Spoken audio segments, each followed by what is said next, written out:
Malawi today.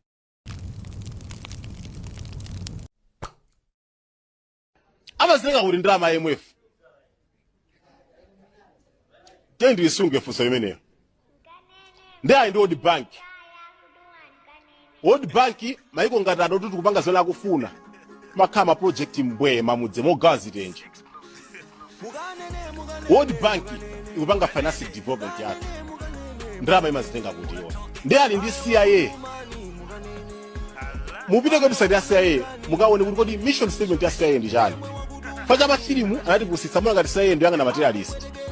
Ina website pawo. CIA chito yawo is to monitor economic progress of each and every country. Chifukwa chani ko? Economic progress ati ikakhuza chani? Kuna mtsogoleri amasintha zinthu mathu Sankara. Anapita ku Africa Union anakanena kuti akuluakulu ngongolezi tisabweze.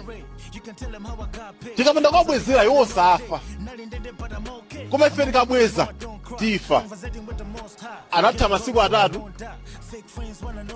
Chiro CIA nditi. Mukaona atsogoleri anu alibe ma assassination attempts pamiyo yawo. Muzidzura apanga zosathandiza.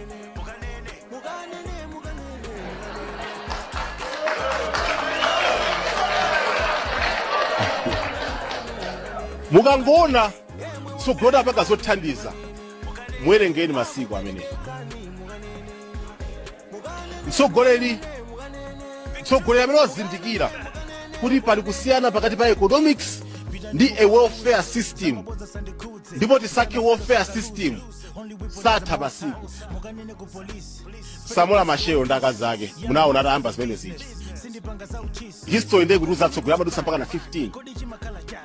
Mukuchua nokharu, mukuziona nokharu.